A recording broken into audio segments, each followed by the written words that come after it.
إن الحمد لله نحمده ونستعينه ونستغفره ونتوب إليه ونعوذ بالله من شرور أنفسنا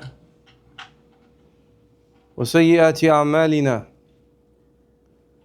من يهده الله فلا مضل له ومن يضلل فلا هادي له وأشهد أن لا إله إلا الله وحده لا شريك له وأشهد أن محمدًا عبده ورسوله صلى الله عليه وآله وصحبه وسلم تسليما كثيرا أما بعد. En cette nuit du samedi 25 de Dhul Hijjah 1446, la hijra du prophète sallallahu alayhi wa sallam, qui correspond au vendredi soir 20 juin 2025 du calendrier grégorien. Nous continuons avec ce chapitre qui traite des causes de l'élargissement spirituel de la poitrine évoqué par l'érudit al-Hafiz Ibn Qayyim al-Jawziyya rahimahullah dans son livre Zad al-Ma'ad. Dans ce chapitre qu'il a nommé Faslun fi asbab sharh as-sudur wa husuliha ala al-kamal lahu sallallahu alayhi wa sallam. Chapitre qui traite des causes de l'élargissement spirituel de la poitrine et de la pleine et parfaite réalisation de cela chez le prophète sallallahu alayhi wa sallam.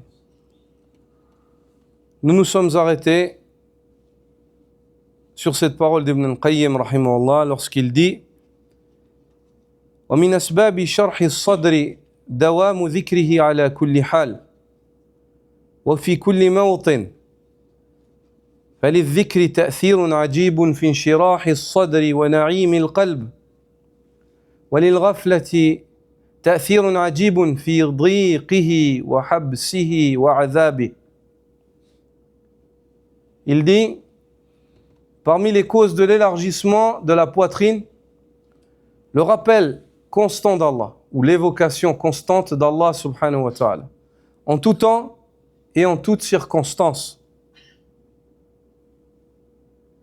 Le dhikr a un effet surprenant dans l'apaisement intérieur, tandis que la négligence cause l'étouffement et le mal-être. Le fait de négliger l'évocation d'Allah, l'homme il est étouffé, il se sent mal. Et le fait d'évoquer Allah, ceci est une cause de bien-être, d'élargissement de la poitrine en tout temps et toute heure. Celui qui se rappelle d'Allah, qu'il sache qu'Allah se rappellera de lui. Allah Azza wa Jal dit « Fadhkuruni adhkurkum, washkuru li wa la takfurun » Montrez-vous reconnaissant ou rappelez-vous de moi, je me rappellerai de vous. Montrez-vous reconnaissant et surtout, ne vous montrez pas ingrat. On comprend de cette ayah que la reconnaissance est un ordre divin. La reconnaissance est un ordre divin. Et parmi les meilleures manières de reconnaître, de témoigner de sa reconnaissance envers Allah, c'est le fait de se rappeler d'Allah, d'évoquer Allah. Et Allah subhanahu wa ta'ala, les manières de l'évoquer, elles sont variées. Parmi les manières d'évoquer Allah, il y a ce qu'on nomme l'évocation par la langue, comme le tasbih, le tahmid, le tahlil, la lecture du Coran. Ce Coran qu'Allah Azza wa Jalla a appelé al-dhikr, le rappel.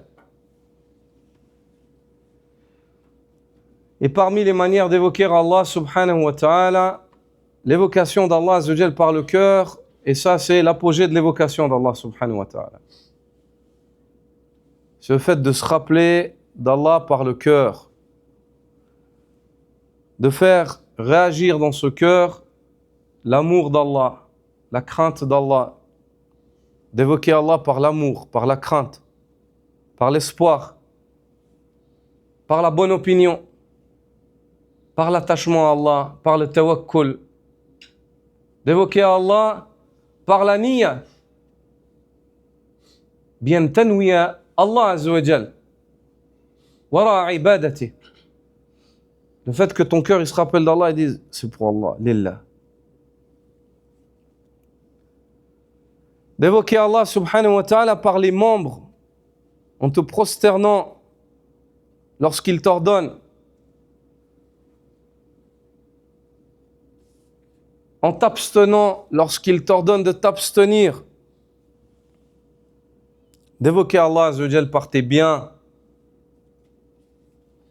en t'acquittant de ce qu'il t'a imposé, ou en t'acquittant de ce qu'il ne t'a pas imposé, mais il aime voir de toi, qui est la fait de dépenser de tes biens pour atteindre l'agrément d'Allah subhanahu wa ta'ala, en étant convaincu que ce que tu dépenses n'est pas perdu.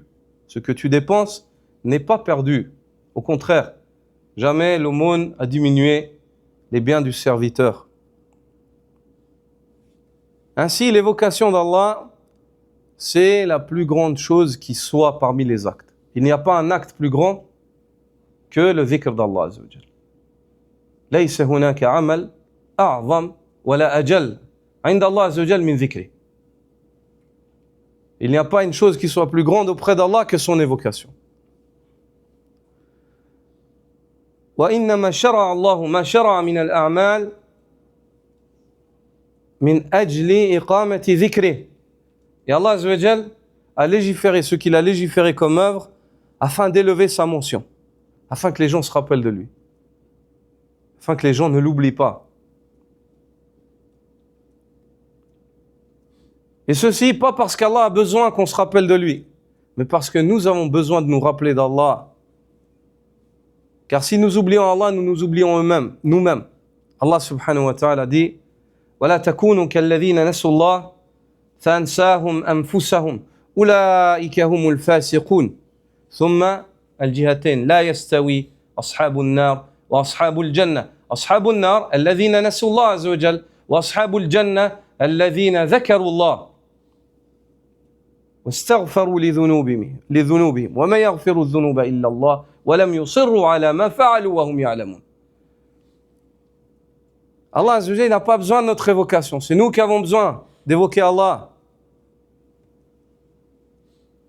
Et Allah subhanahu wa ta'ala dit, ne soyez pas comme ceux qui ont oublié Allah. Et Allah les a fait oublier eux-mêmes.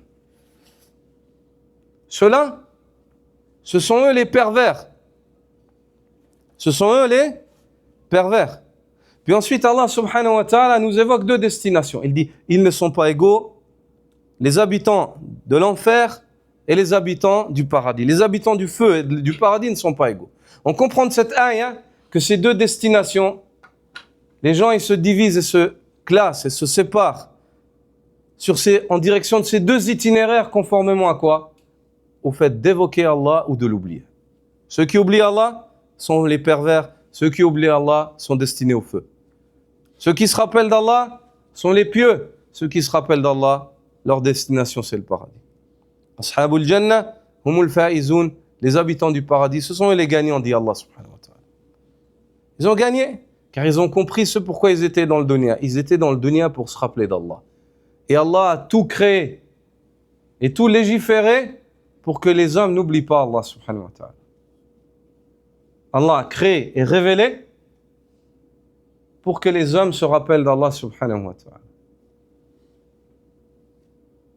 Le fait de se rappeler d'Allah, c'est la chose la plus grande. Allah Azza wa Jalla dit وَلَا ذِكْرُ اللَّهِ أَكْبَرُ وَاللَّهُ يَعْلَمُ مَا تَصْنَعُونَ. Et le rappel d'Allah, c'est la plus grande chose qui existe. Et Allah sait parfaitement ce que vous faites.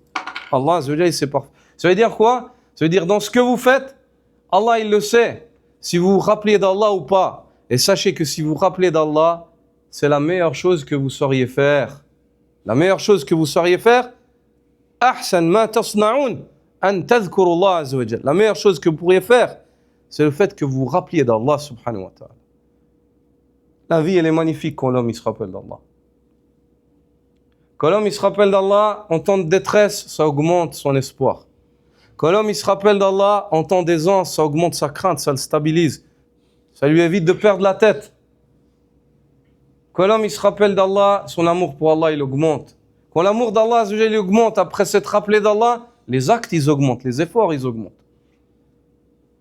La plus belle des vies, c'est la vie du zikr d'Allah. Celui qui ne se rappelle pas d'Allah, qu'il sache qu'il est mort, même s'il est vivant.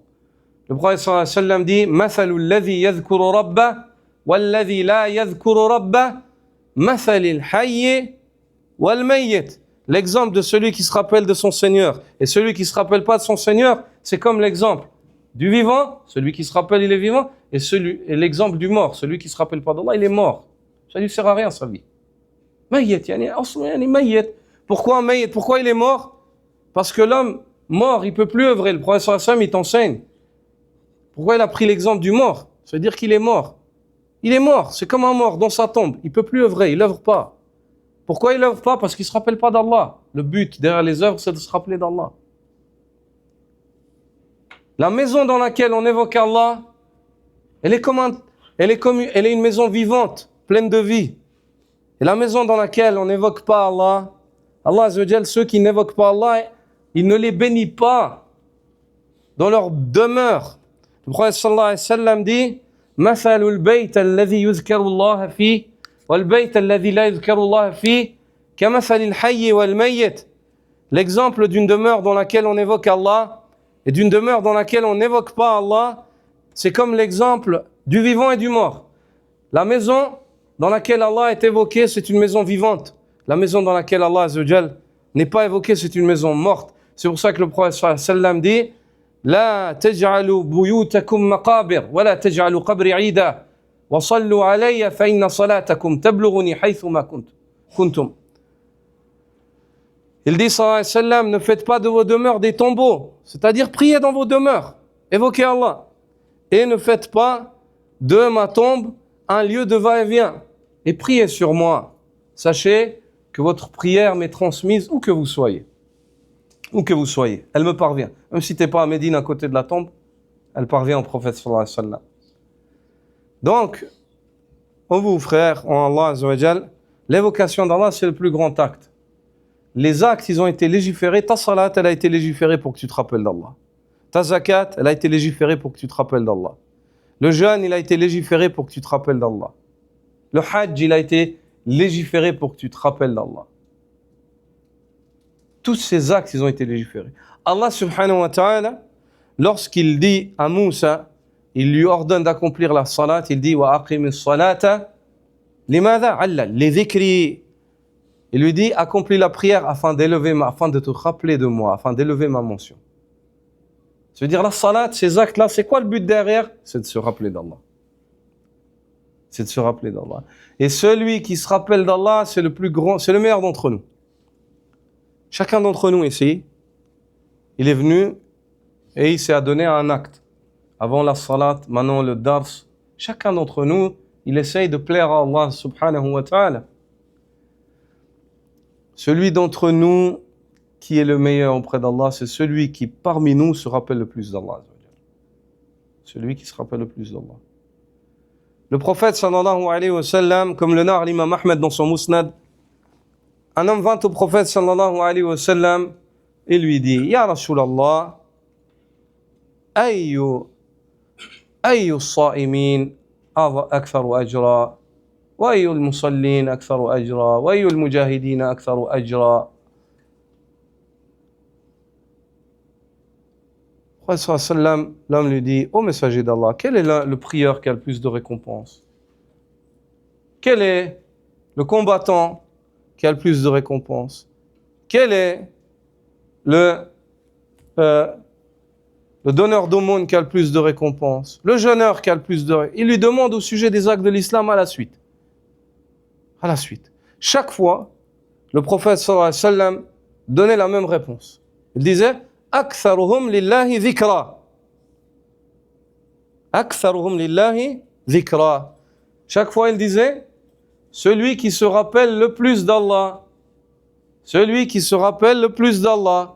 Celui qui se rappelle le plus d'Allah. Abu Bakr as-Siddiq radiyallahu ta'ala anhu, lorsqu'il a entendu ça, il a dit Dhahaba adh-dhakiruna Allah kathira bi kulli khayrin ya Rasulallah. Il a dit donc on comprend de ta parole au messager d'Allah que ceux qui évoquent fréquemment Allah et le plus Allah, ils se sont accaparés de toutes les récompenses. Ils ont pris tout ce qu'il y a à prendre comme khayr dans les actes. Le prophète sallallahu alayhi wa sallam a regardé Abu Bakr as-Siddiq et lui a dit Ajal. Il a dit t'as très bien compris, c'est exactement ça. C'est exactement ça. Celui qui se rappelle le plus d'Allah par son acte, efforcez-vous de vous rappeler d'Allah. C'est le but. Sinon ton acte il est mort. Le but de l'acte c'est de se rappeler d'Allah. Tazkurullah. Tu prends le Coran, tu lis le Coran, tu te rappelles d'Allah. Tu t'assieds pour faire le dhikr, tu te rappelles d'Allah. Tu fais ton tawaf autour de la Kaaba, tu te rappelles d'Allah.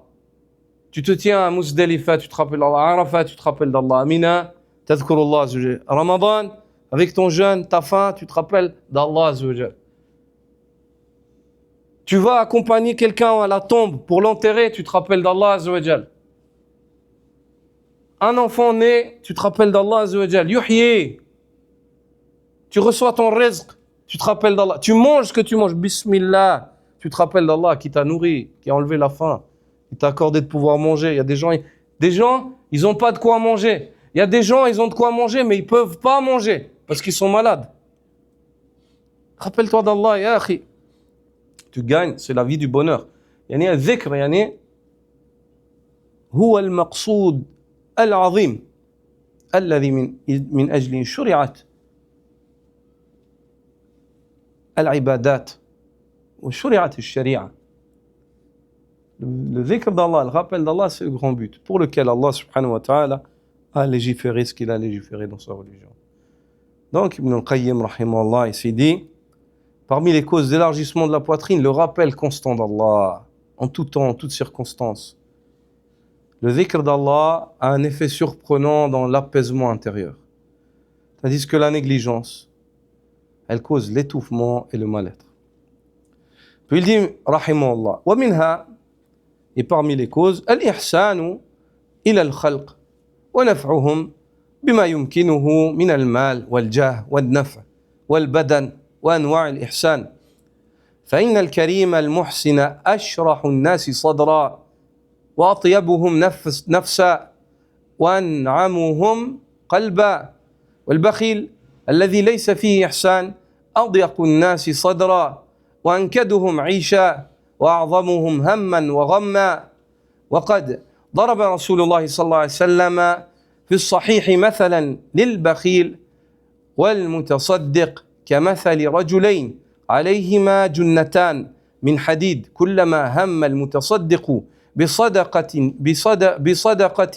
اتسعت عليه وانبسطت حتى يجر ثيابه ويعفي أثره وكلما هم البخيل بالصدقة لزمت كل حلقة مكانها ولم تتسع عليه. فهذا مثل انشراح صدر المؤمن المتصدق وانفساح قلبه ومثل ضيق صدر البخيل وانحصار قلبه. Il dit, rahimahullah, parmi les causes du plein épanouissement intérieur, il y a également le fait d'être bienfaisant envers les créatures. Le fait de chercher à être bienfaisant envers les gens, ça amène un épanouissement. Le fait de ne pas être égoïste. Et de leur procurer un bénéfice selon ses moyens, que ce soit par sa richesse, son statut, l'effort de son corps ou toute autre forme d'acte de bienfaisance. Des fois, un sourire, le fait que tu souris au visage de quelqu'un et que tu vois sur son visage le sourire, ça amène le bien-être. Ça amène juste le bien-être. C'est une sadaqa qui est simple, mais on la néglige souvent. Souvent, on ne sourit pas aux gens. Et c'est contraire à la sunna du prophète sallallahu alayhi wa sallam. Et parmi les critères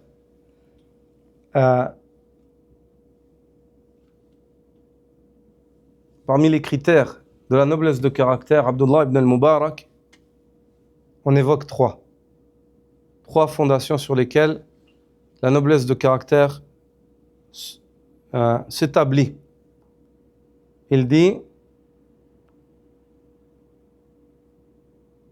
إيصال المعروف وكف الأذى وبسط الوجه. إيصال المعروف وكف الأذى وبسط الوجه. Il dit la noblesse de caractère, elle repose sur 3 fondations. إيصال المعروف, le fait d'apporter un bien à quelqu'un. وكف الأذى, et si tu ne peux pas, au moins ne lui nuis pas. وبسط الوجه, et d'accueillir les gens avec un visage dégagé. Avec un visage dégagé. Et ceci, c'est la sunna du prophète sallallahu alayhi wa alihi wa sahbihi wa sallam. Le fait d'accueillir les gens avec un visage dégagé, c'est une ni'ma d'Allah subhanahu wa ta'ala. Ça élargit le cœur des gens et ça renforce les liens. Et le fait d'accueillir les gens avec un visage fermé, ça renferme les cœurs et ça éloigne les gens. Donc ici, Ibn al-Qayyim dit, parmi les causes du plein épanouissement intérieur, il y a également le fait d'être bienfaisant envers les créatures et de leur procurer un bénéfice selon ses moyens, que ce soit par la richesse, son statut. La richesse, on comprend bien ce que c'est les biens. Son statut, c'est le fait que tu sois responsable dans un État ou dans une entreprise, ou ainsi de suite, et que tu peux procurer un bien à quelqu'un par le poste qu'Allah subhanahu wa ta'ala t'a accordé. Ou alors par l'effort de son corps, c'est-à-dire l'aider physiquement, l'accompagner quelque part, ou l'aider à porter une chose, ou ainsi de suite, ou toute autre forme d'acte de bienfaisance. Car l'homme généreux et bienfaisant est celui dont la poitrine est la plus dilatée, l'âme la plus apaisée et le cœur le plus serein. Tandis que l'avare, qui ne manifeste aucune forme d'altruisme. L'altruisme, c'est quoi? C'est le contraire de l'égoïsme. Qui ne manifeste aucune forme d'altruisme est l'être au cœur le plus étroit, à l'existence la plus amère et aux soucis et aux angoisses les plus pesantes. Aux soucis et angoisses les plus pesants. Le messager d'Allah, sallallahu alayhi wa sallam, dit-il, a en effet, dans un hadith authentique, donné une parabole à ce sujet, celle de l'avare et de celui qui fait l'aumône, comparé à 2 hommes revêtus chacun d'une côte de mailles en fer. Côte de mailles, vous savez ce que c'est? C'est les vêtements que mettaient les combattants anciennement, qui étaient faits de mailles. C'est comme des ronds comme ça. Et afin que lorsque l'épée le frappe, ça n'atteint pas tout de suite la peau et ça ne déchiquette pas. Donc la coupe de maille est frappée d'abord et ça évite que la peau soit tranchée. Anciennement, ils se protégeaient par des côtes de maille lors des combats. Le prophète sallallahu alayhi wa sallam, il compare l'avare et l'aumône, et celui qui fait l'aumône, à 2 hommes qui ont mis une côte de maille. La côte de maille, elle serre le corps à la base. Elle est serrée contre le corps de l'homme. Puis il dit, chaque fois que le généreux entreprend de faire une aumône, sa côte de maille s'élargit et se détend. C'est-à-dire, il respire. Jusqu'à ce qu'elle traîne au sol et efface ses traces. Ici, il y a aussi une autre parabole. Le fait que l'aumône, elle efface et elle expie les péchés de l'homme. C'est-à-dire, la côte de maille, elle s'élargit, elle traîne sur le sol et ça efface ce que l'homme a pu faire auparavant. Ça efface ses traces. Regardez l'exemple que donne le prophète. On va évoquer après le hadith mot à mot. Ici, Ibn al-Qayyim l'évoque dans son sens. يذكر معنى الحديث وليس لفظه. Il évoque le sens du hadith et non le hadith au mot à mot. Et ce hadith-là, c'est le hadith d'Abu Hurayra dans les 2 sahih, et on l'a évoqué ici, vous l'avez sur le document par la suite. Il dit, ça efface, elle s'élargit au point où elle traîne au sol et efface ses traces. Chaque fois que l'avare envisage de faire l'aumône, chaque anneau reste serré à sa place, ne s'élargissant nullement. Telle est l'image de la dilatation de la poitrine du croyant généreux, de l'ouverture de son cœur et de son âme, et celle, à l'opposé, de l'étroitesse de la poitrine de l'avare et de la compression de son fort intérieur. L'avare, il est avare, il ne peut pas faire l'aumône. Dès qu'il se dit je veux faire l'aumône, il se sent à l'étroit.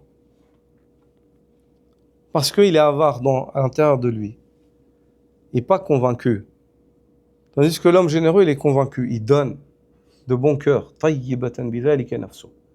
Il espère ce qui est auprès d'Allah subhanahu wa ta'ala. Ce hadith-là, le hadith d'Abi Hurayra radiyallahu ta'ala anhu marfou'an, أن النبي صلى الله عليه وسلم قال مثل البخيل والمنفق كمثل رجلين عليهما جنتان من حديد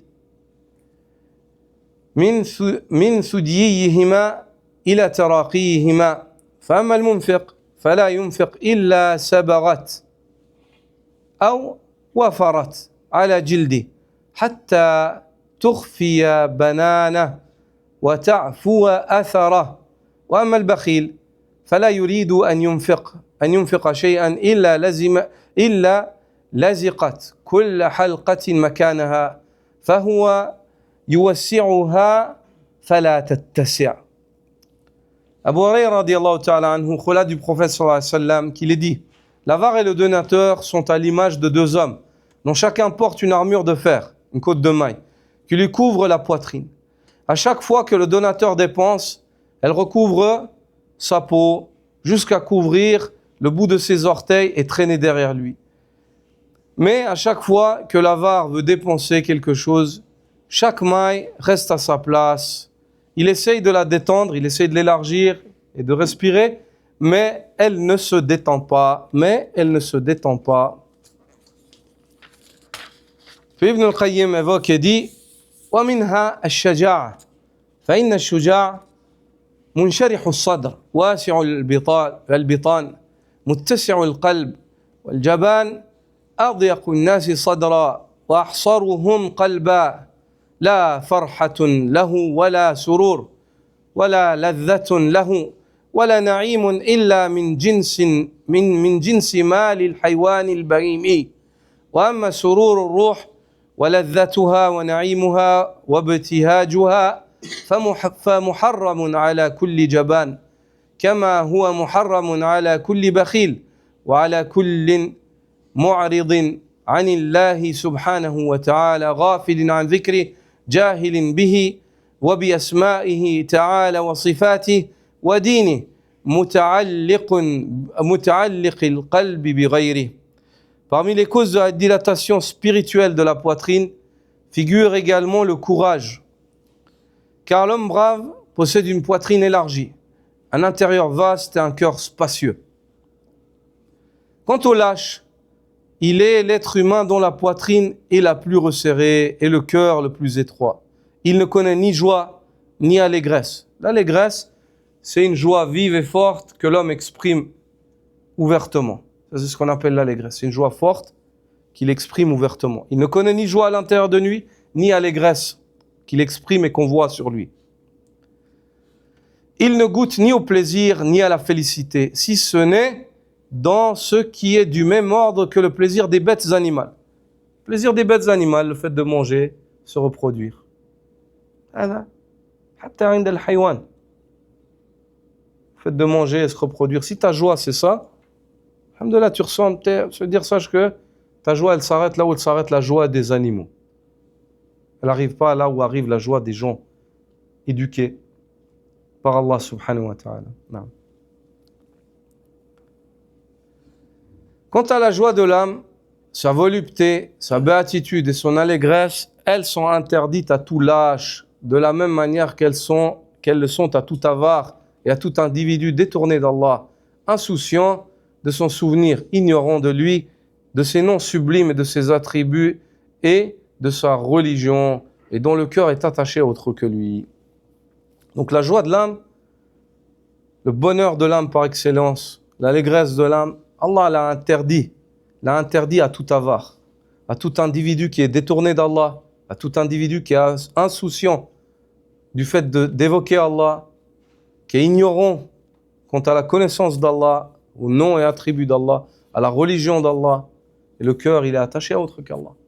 Allah, cet homme-là, le bonheur de cet homme-là, il va s'arrêter à quoi? Il sera content quand il mange et quand il boit. Khalas. غير ذلك. وهذا عند الأنعام، يعني عند البهائم كذلك نفس الشيء. سروره مقصور على لذة بهيمية وسعادة بهيمية. Son bonheur, il s'arrête à là où s'arrête le bonheur des animaux. Et il n'atteint pas le bonheur des êtres humains qu'Allah Azza wa Jalla a élevés par son dîn. Puis il dit, rahimahullah, وإن هذا النعيم والسرور يصير في القبر رياضا وجنة، وذلك الضيق والحصر ينقلب في القبر عذابا وسجنا، فحال العبد في القبر كحال القلب في الصدر نعيما وعذابا وسجنا وانطلاقا، ولا عبرة بانشراح صدر هذا لعارض ولا بضيق صدر هذا لعارض، فإن العوارض تزول بزوال أسبابها، وإنما المعول على الصفة التي قامت بالقلب توجب انشراحه وحبسه، فهي الميزان والله المستعان. Puis il dit, rahimahullah, et ce bien-être et cette allégresse de l'âme se transforment dans la tombe en jardin et en paradis. C'est-à-dire le bien-être que l'homme ressent par le biais de la foi, l'élargissement spirituel de la poitrine dans ce dunya, plus tu es large dans ta poitrine spirituellement dans le dunya, bah sache que ça c'est la quantité de largesse que tu auras dans ta tombe pour commencer. Et plus ta poitrine elle est resserrée dans ce dunya spirituellement, bah sache que, crains Allah Azza wa Jal, il se peut que ce rétrécissement-là, il se transforme en réalité. Une fois de plus, ici, Ibn al-Qayyim, il revient à ces comparaisons entre ce qu'on ressent et entre ce qu'on perçoit. Aujourd'hui, tu ressens un resserrement spirituel ou un élargissement spirituel. Et tu comprends que dans la tombe, certains vont vivre un resserrement et un élargissement. Demain, ce ressenti-là, il va se transformer en quelque chose de perceptible dans ta tombe aussi. Encore plus vrai que ce que tu ressens aujourd'hui. Entre élargissement et rétrécissement. Donc ici, il dit, ce bien-être, cette allégresse de l'âme se transforme dans la tombe en jardin et en paradis. Tandis que cette étroitesse et cette oppression deviennent dans la tombe supplice et emprisonnement. Ainsi, l'état du serviteur dans sa tombe reflète l'état de son cœur dans sa poitrine. L'état du serviteur dans sa tombe reflète l'état de son cœur dans sa poitrine. Soit félicité ou tourment, soit liberté ou captivité. Il ne convient donc pas de s'attacher à l'élargissement de la poitrine de l'un ou à l'étroitesse de la poitrine de l'autre en raison d'une cause passagère. Tu ne peux pas comparer en se disant « tu as eu un problème aujourd'hui, la poitrine elle s'est resserrée », c'est pas ça qui est voulu. Ça c'est arrivé même à qui? Au prophète sallallahu alayhi wa sallam. Ça c'est humain. On parle d'un élargissement constant relié au iman ou d'une étroitesse constante qui est reliée à la négligence du iman. C'est de ça qu'on parle. C'est ça qui est à prendre en considération. Car ces causes passagères, dit-il, elles ne sont pas prises en considération. Elles sont circonstancielles. Elles disparaissent avec ce qui les a suscitées. Ce qui compte réellement, c'est l'état constant qui s'établit dans le cœur, celui qui entraîne soit sa dilatation, soit son emprisonnement. Voilà le véritable critère d'évaluation. Et Allah est celui dont l'assistance est sollicitée. Il dit « Wallahu al-musta'an » on sollicite l'assistance d'Allah pour réaliser cela, pour arriver à cela. Puis il dit « وَمِنْهَا بَلْ مِنْ أَعْظَمِهَا إِخْرَاجُ دغل القلب من الصفات المذمومة التي توجب ضيقه وعذابه وتحول بينه وبين حصول البر فإن الإنسان إذا أتى الأسباب التي تشرح صدره ولم يخرج تلك الأوصاف المذمومة من قلبه لم يحظى بانشراح صدره بطائل وغايته أن يكون له مادتان تعتوران على قلبه وهو المادة الغالبة عليه منهما. Il dit parmi les causes de la dilatation spirituelle de la poitrine, voire parmi les plus importantes, figure le fait de purger le cœur de ses impuretés. C'est-à-dire de le débarrasser des traits blâmables qui engendrent son oppression et son tourment, qui empêchent l'obtention de la guérison intérieure. Comme par exemple le hasad. T'as beau faire ta salat, t'as beau te lever prier la nuit, t'as beau faire tous les efforts que tu fais, si tu ne débarrasses pas ton cœur du hasad, sache que ce hasad-là, tu vis en prison. Et le hasid, il vit en prison. Tout hasid, qu'il sache, et il le ressent. Dès que tu vois une personne à qui Allah a accordé une faveur, ta poitrine, elle se resserre, anta hasid. Allah Azza wa Jal, il a mis des capteurs, un capteur chez l'être humain qui est son cœur. C'est pour ça que le prophète sallallahu alayhi wa sallam a dit, istafti qalbak, interroge ton cœur. Si tout d'un coup tu vois un frère, Allah Azza wa Jal lui a accordé une faveur, ton cœur il se resserre, anta hasid.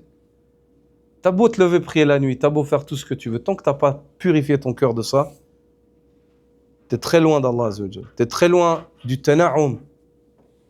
T'es très loin de la sa'ada. T'es très loin de la sa'a dans le qabr, de la largesse dans la tombe. C'est pour ça que le prophète sallallahu alayhi wa sallam dit Yakum al-hasad, fa inna al-hasad ya'kulu al-hasanat kama ta'kulu an-nar al-hataba, kama ta'kulu an-nar al-hatab. Prenez garde au hasad et sachez que le hasad brûle les bonnes actions comme le feu brûle le bois sec. Très vite. Et il laisse rien, il le rend en poussière. Et ja'aluhu haba'an manthura. Il le transforme en poussière éparpillée qui est baladée par les vents, sans poids ni valeur.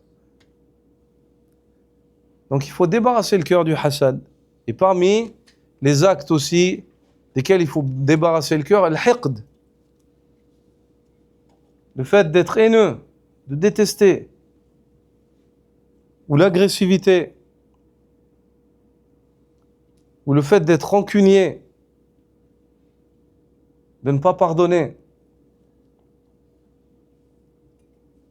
Tout ça constitue autant d'actes dont il faut purifier le cœur.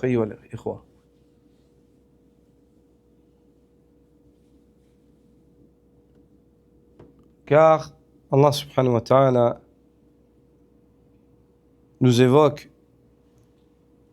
l'invocation de son prophète Khalil ar-Rahman Ibrahim alayhi salam lorsqu'il dit وَلَا تُخْزِنِي يَوْمَ يُبْعَثُونَ يَوْمَ لَا يَنْفَعُ مَالٌ وَلَا بَنُونَ إِلَّا مَنْ أَتَى اللَّهَ بِقَلْبٍ سَلِيمٍ.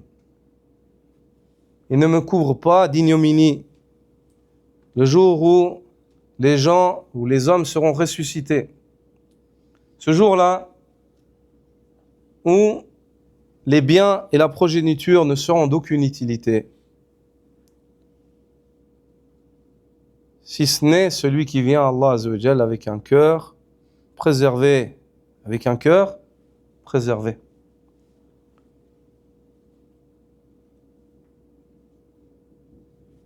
Le cœur préservé, c'est un cœur qui se préserve de porter en lui ce qu'Allah n'aime pas. De porter en lui ce qu'Allah Azza wa Jal n'aime pas. C'est pour ça qu'Ibn al-Qayyim dit il est primordial de purger le cœur de ses impuretés. Il dit parmi les causes de dilatation spirituelle de la poitrine, voire parmi les plus importantes, figure le fait de purger le cœur de ses impuretés. C'est-à-dire de se débarrasser des traits blâmables qui engendrent son oppression et son tourment, et qui empêchent l'obtention de la guérison intérieure. En effet, lorsque l'homme accomplit les causes conduisant à l'ouverture de la poitrine sans extriper de son cœur ces caractères répréhensibles, il ne pourra tirer aucun bénéfice réel de cet élargissement. C'est-à-dire, tu as beau essayer d'élargir ta poitrine par les causes qu'on a évoquées, le tawhid, le ilm, le dhikr d'Allah, tout ce qu'on a évoqué, tu as beau essayer, mais si ton cœur, tu ne le purifies pas, il ne s'élargira pas. C'est pour cela que en islam, التصفية قبل التربية أو التحلية. En islam, d'abord, on se purifie, puis ensuite on s'éduque ou on se pare.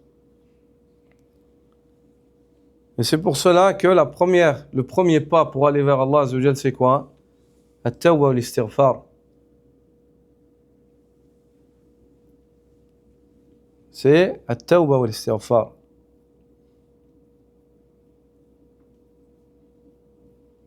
Ça, c'est la première chose.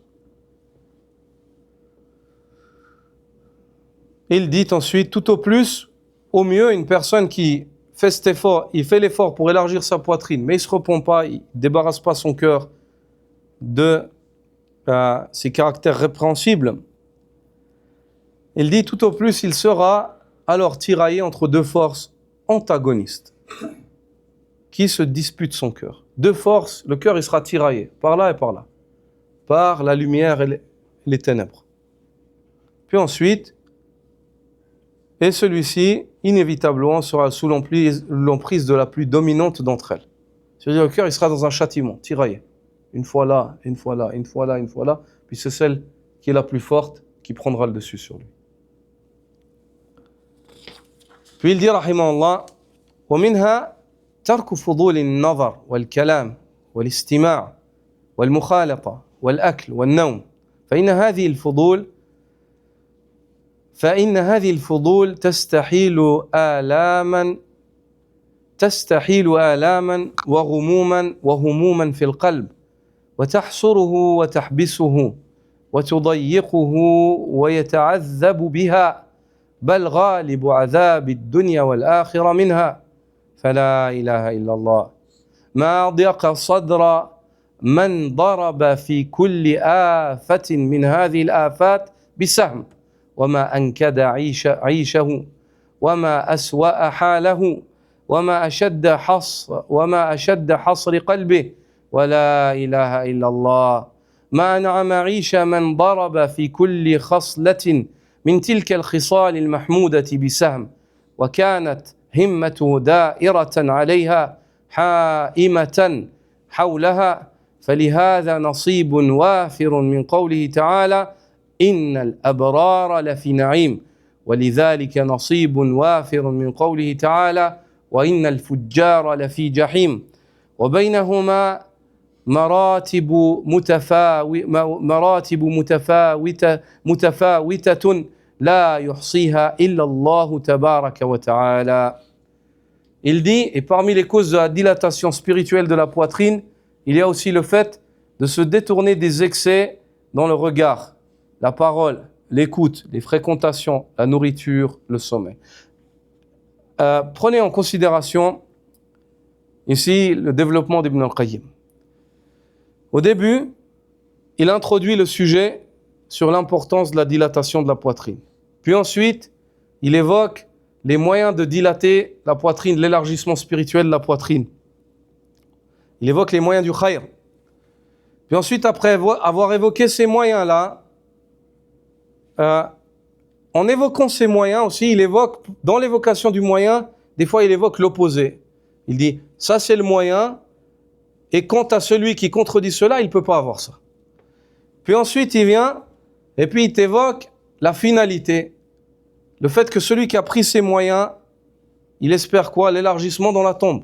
Que cet élargissement qui est aujourd'hui ressenti dans la poitrine, il se transforme en un élargissement physique dans la tombe.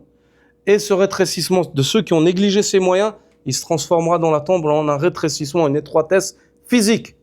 Puis ensuite, il vient et il t'avertit quant à ce phénomène qui est le fait de négliger la purification du cœur, car elle empêchera la bonne réalisation de ce qu'il t'a évoqué, des démarches qu'il t'a données. C'est-à-dire pour pas que tu dises Ibn al-Qayyim, tu m'as donné ces moyens-là, mais ma poitrine ne s'élargit toujours pas. Il dit attention, purifie ton cœur, car tu peux redoubler de moyens. Ça, c'est souvent ce qu'on fait, nous. Nous, on s'accroche aux moyens, mais on néglige en fait le socle, le cœur, al-qalb. La nutahhiru. On est atteint par des malheurs des fois, on dit mais j'ai pris toutes les causes. Mais est-ce que tu as pris la cause essentielle qui est le fait de débarrasser ton cœur des souillures? qui t'éloignent d'Allah. Tu as pris toutes les causes, c'est bien. Mais est-ce que tu es allé creuser dans ton cœur et voir s'il n'y a pas quelque chose qui t'éloigne d'Allah, qui cause la colère d'Allah, qui fait que tu vives ce châtiment? Souvent, on entend des frères dire « Oui, j'ai pris toutes les causes, mais je guéris toujours pas. » De mal occulte, des fois. Mais est-ce que peut-être dans ton cœur, il y a un problème qui fait que tu t'éloignes d'Allah? Vérifie ça. Ça, c'est pas un jugement sur qui que ce soit. C'est un jugement sur moi. Et toi, tu te juges toi, et lui, il se juge lui. Chacun se juge. Puis ensuite, après avoir évoqué l'importance de se débarrasser de la souillure du cœur, qu'est-ce qu'il évoque? Là, il t'évoque des choses qui, à la base, ne sont pas interdites, mais qui t'éloignent d'Allah subhanahu wa ta'ala, peuvent te faire tomber dans l'interdit. Comme le fait de parler beaucoup, comme le fait de tendre beaucoup l'oreille, comme le fait de côtoyer les gens inutilement beaucoup, de perdre du temps, ou comme le fait de manger beaucoup, de dormir beaucoup. Tout ça, c'est des choses qui resserrent la poitrine. Donc il dit, parmi les causes de la dilatation spirituelle de la poitrine, il y a aussi le fait de se détourner des excès. Donc là, il t'explique le zuhd. Le zuhd, c'est quoi? Le zuhd, c'est tarku ma la yanfa'uka fil akhirah. Le fait de délaisser ce qui ne te sera pas utile dans l'au-delà. Il dit, il y a aussi le fait de se détourner des excès dans le regard. Regarde, subhanallah, le regard, c'est l'épreuve de l'homme. Et il ne s'agit pas que l'épreuve de l'homme par rapport aux femmes. Le regard, c'est l'épreuve de l'homme même par rapport au hasad. Le fait que tu poses souvent ton regard sur les gens, ou sur ce qu'ils possèdent, ou comment ils sont. Je ne sais pas, est-ce qu'ils sont beaux, est-ce qu'ils sont musclés, est-ce qu'ils sont grands, quoi qu'il en soit. Que tu commences à observer, ou les habits, est-ce qu'il a changé d'habit, tous les jours il vient avec des nouveaux habits, ou, je ne sais pas, des gens ils sont comme ça, ils sont très observateurs. Ils sont éprouvés par ça. Alors à ce moment-là, tu vas être éprouvé par le hasad, ya akhi. Laisse les gens, délaisse-les. Alhamdulillah, si tu vois une chose bien chez ton frère, tu dis Allahumma barik, tabarakallah, qu'Allah te préserve mon frère. Voilà. Car le regard, tu t'éprouveras toi-même. Fudul an-nazar, le fait de regarder beaucoup, même des choses permises. C'est pas interdit de regarder un homme. Mais le fait de regarder beaucoup, ça fait pas partie du hadith des salaf. C'est pour ça que le prophète sallallahu alayhi wa sallam, souvent il baissait les yeux. Il évitait de regarder. Car en regardant beaucoup, tu t'éprouves. Donc ici, Ibn al-Qayyim dit, les excès dans le regard, dans la parole. Man kathura kalamu, kathura khata'u. Celui dont sa parole est fréquente, ses erreurs aussi le sont. Fréquentation, le fait d'être constamment avec les gens. Jamais tu prends un moment pour être seul avec Allah subhanahu wa ta'ala. Tu as toujours besoin d'être avec du monde. La nourriture, le sommeil, en excès. En effet, ces excès se transforment en douleur, souci, affliction dans le cœur. Ils l'emprisonnent, l'oppressent, l'étranglent et le font souffrir. C'est même de là que provient la majeure partie des tourments de ce bas monde et de l'au-delà. La majeure partie de nos tourments, il est dû à nos excès. La majeure partie de nos tourments, il est dû à nos excès. Et puis ensuite, il dit La ilaha illallah. Après avoir évoqué cela, c'est comme si Ibn al-Qayyim, en fait, le tableau, il se dessine devant lui. Et puis il s'exprime par le tawhid. Il dit La ilaha illallah. C'est-à-dire, il est face à un phénomène dans lequel on tombe tous et il dit La ilaha illallah. Il donne à Allah ce qui lui revient de droit en espérant qu'Allah subhanahu wa ta'ala nous sauve. Il dit La ilaha illallah. Il n'est de divinité digne d'adoration en dehors d'Allah que la poitrine de celui qui atteint chacun de ses fléaux par une de ses flèches est étroite. C'est-à-dire, celui qui regarde beaucoup, parle beaucoup, il atteint ça par une flèche aussi. Il mange beaucoup, il dort beaucoup. Il côtoie beaucoup les gens, comme sa poitrine est étroite, dit Ibn al-Qayyim. Que sa vie est morose et que son état est misérable et combien son cœur est resserré. Puis ensuite, à nouveau, il dit La ilaha illallah. Il n'y a de divinité en droit d'être adoré si ce n'est Allah. Que douce et apaisée est la vie de celui qui atteint chacune de ses qualités louables par une flèche de sa volonté et dont l'aspiration tourne constamment autour de ses vertus, les embrasse du cœur et de l'esprit, les plaçant au centre de ses préoccupations et de ses efforts. La personne qui, tout ce qu'on a évoqué comme khayr, il l'atteint et il évite les excès dans le regard. Il réalise tout ça. Il dit, Ibn al-Qayyim dit, comme sa vie elle est apaisée, elle est douce. Il dit, celui-là, il détient une part abondante de la parole d'Allah. En vérité, les pieux seront dans un bien-être parfait. Inna al-abrara la fi na'im. Puis, il dit, tandis que l'autre possède une large part de la parole d'Allah, du verset qui suit, wa inna al-fujjara la fi jahim. Et quant aux pervers, ils seront dans une fournaise ardente. Cette fournaise, elle est dans le dunya avant l'au-delà. Il brûle à l'intérieur. Celui qui ne jouit pas d'élargissement de la poitrine, sa poitrine est toujours en feu. Celui qui jouit d'un élargissement de la poitrine, sa poitrine, elle est dans une abondance, elle est dans une faveur d'Allah. Entre ces deux catégories se trouvent des catégories multiples et variées. C'est-à-dire, il y a des degrés entre ceux-là. Qu'Allah, béni et exalté soit-il, seul peut recenser. C'est-à-dire, Ibn al-Qayyim ici, il dit qu'il est incapable de recenser en fait en détail toutes les catégories. Allah, seul Allah les connaît. Ici, il évoque les deux extrêmes, rahimahullah. L'extrême du bien et l'extrême du mal. Puis il dit, وَالْمَقْصُودُ أَنَّ رَسُولَ اللَّهِ صَلَّى اللَّهُ عَلَيْهِ وَسَلَّمَ. Et ici, maintenant, il va clore avec quoi? Il va clore avec l'exemple par excellence de tout ce qui a été évoqué. Dans la compréhension de l'importance du sujet, dans la réalisation de ce qui mène à bien le sujet, dans le fait de s'écarter de ce qui est loin de la bonne réalisation, dans le fait de jouir de la plus grande largesse dans la tombe Yawm al-Qiyamah, le prophète sallallahu alayhi wa sallam, et dans le fait de purifier le socle sur lequel repose la clé de ce succès-là, sans lequel tous les efforts ils sont vains, le cœur, le prophète sallallahu alayhi wa sallam, et dans le fait de s'écarter de tout excès qui t'éloigne de la bonne réalisation, de l'élargissement de la poitrine. Le prophète sallallahu alayhi wa sallam par excellence est l'exemple de cela.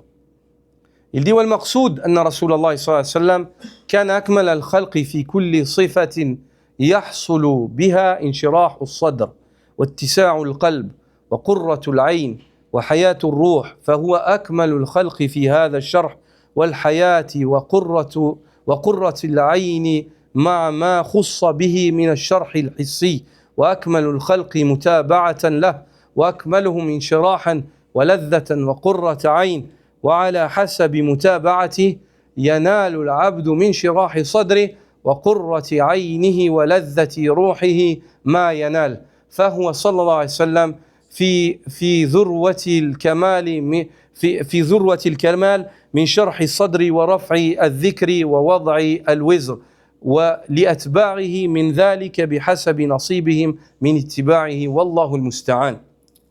Il dit, ce qu'il convient de comprendre ici, c'est que le messager d'Allah sallallahu alayhi wa sallam était le plus accompli des êtres humains dans toutes les qualités par lesquelles se réalise l'ouverture spirituelle de la poitrine, l'expansion du cœur, la fraîcheur du regard, c'est-à-dire la joie intérieure, et la vie de l'âme. Il était donc sallallahu alayhi wa sallam le sommet de la perfection en ce qui concerne l'ouverture intérieure, la vitalité spirituelle et la quiétude du cœur, tout en ayant bénéficié en plus d'un épanouissement physique réel et concret, comme le mentionne le verset « Alam nashrah laka sadrak » n'avons-nous pas ouvert ta poitrine.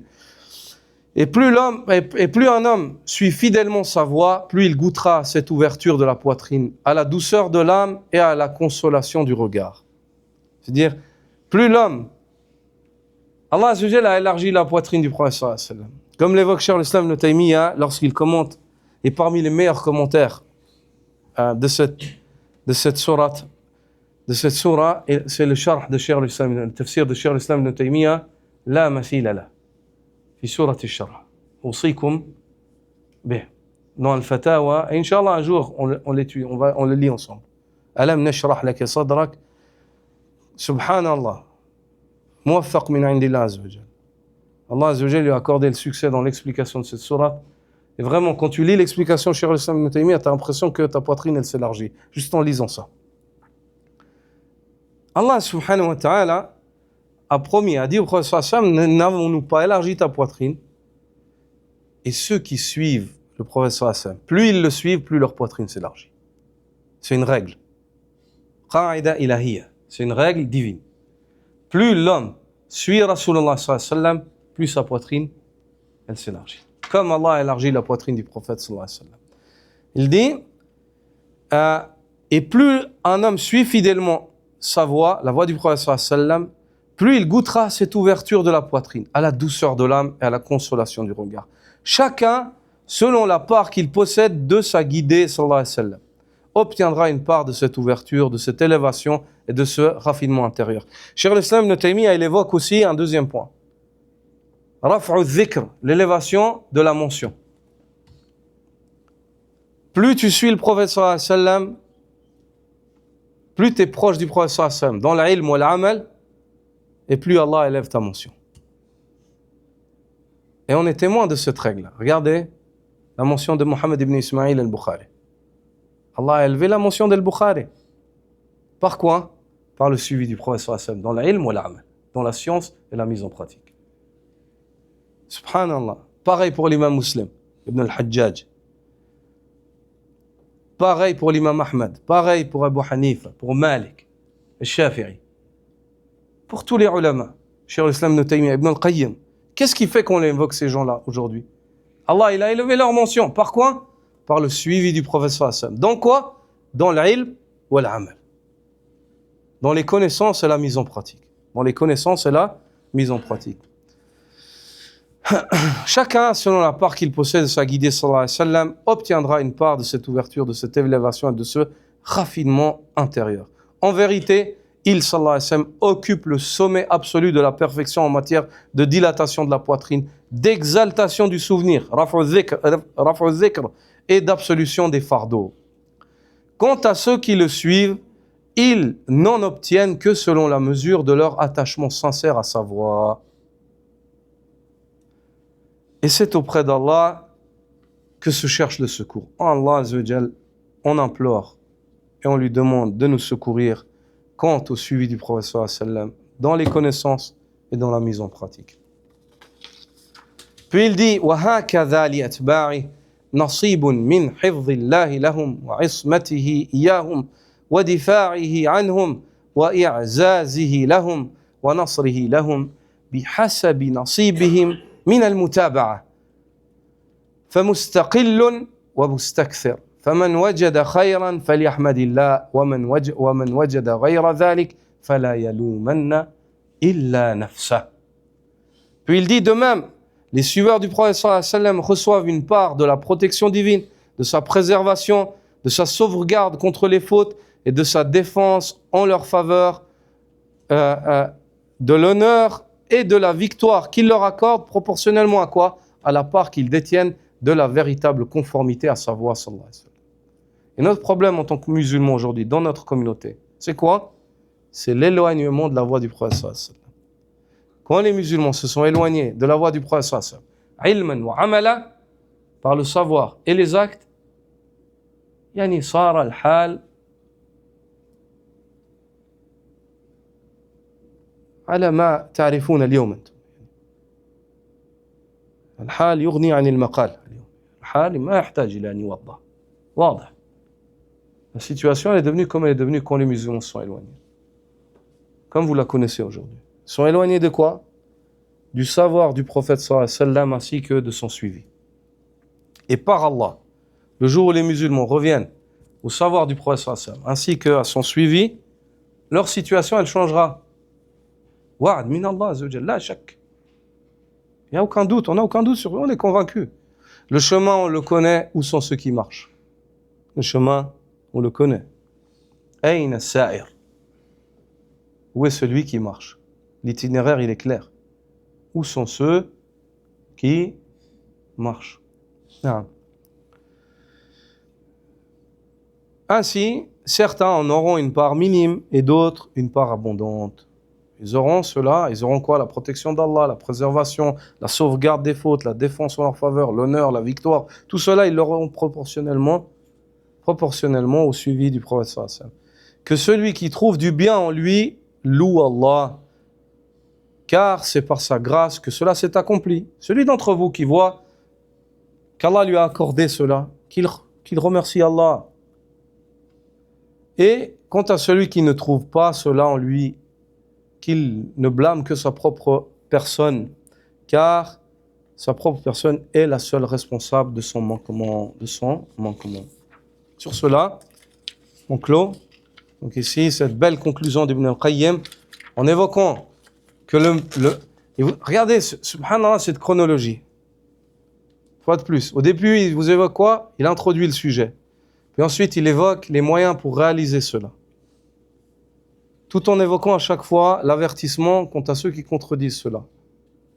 Puis après cela, il évoque que celui qui réalise ce sujet et qui a réussi à élargir sa poitrine, sa tombe s'élargira. Ça va se transformer en réel élargissement physique dans la tombe.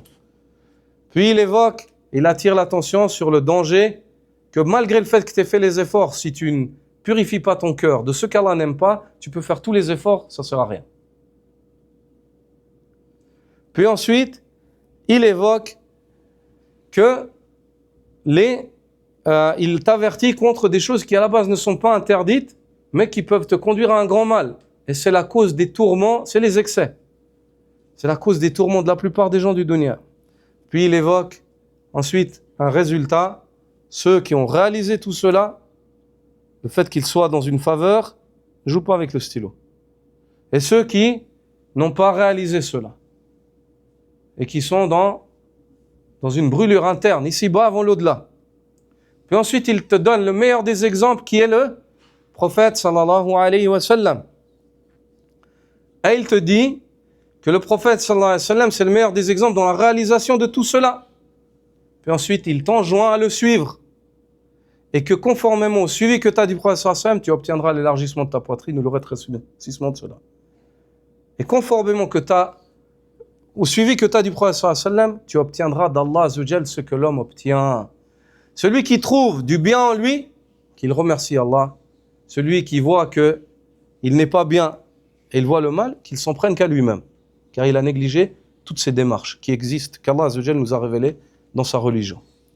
Toutes les solutions, elles sont là, il n'y a plus qu'à faire le travail. En étant sincère et suiveur. En étant sincère et suiveur. Les points clés à retenir de ce cours. 1. L'importance du tawhid. Plus il est fort et sincère, plus le cœur est dilaté et apaisé. 2. La lumière de la foi, qui est la source de joie, de paix intérieure. Son absence est source d'oppression. 3. La science utile. Le savoir hérité du prophète sallallahu alayhi wa sallam dilate le cœur et rend la vie paisible. 4. L'amour d'Allah et le retour sincère à lui. Rien n'élargit le cœur comme le culte aimant et sincère envers Allah. 5. Le rappel constant. Le rappel nourrit le cœur et l'apaise. Son absence entraîne le resserrement et le mal-être. 6. La bienfaisance envers les gens. Le généreux est serein, l'avare est anxieux, renfermé et misérable. 7. Le courage. L'âme courageuse est large et paisible. La lâcheté engendre l'enfermement intérieur. 8. La purification du cœur. Sans elle, aucune dilatation durable n'est possible. 9. Éviter l'excès dans la vie, éviter l'excès dans la vue, l'écoute, la parole, l'alimentation, etc. L'excès resserre la poitrine et alourdissent. Les excès resserrent la poitrine et alourdissent l'âme. 10. La voie du prophète sallallahu alayhi wa sallam. Il est le modèle parfait sallallahu alayhi wa sallam en la matière. Plus on suit sincèrement sa voie, plus on goûte à ce bienfait. Et le rappel spirituel qu'il y a à tirer, c'est que l'état du cœur détermine celui de la tombe. L'état de ton cœur ici, il détermine celui de ta tombe.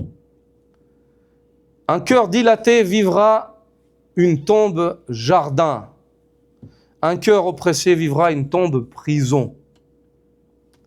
Conclusion, purifions nos cœurs, pratiquons le tawhid, suivons fidèlement le messager d'Allah sallallahu alayhi wa sallam pour goûter à la paix véritable, une paix hâtive ici-bas et une paix tardive et éternelle dans l'au-delà. Subhanaka wa bihamdik, ashhadu an la ilaha illa ant, astaghfiruka wa atubu ilayk. Jazakumullahu khayran.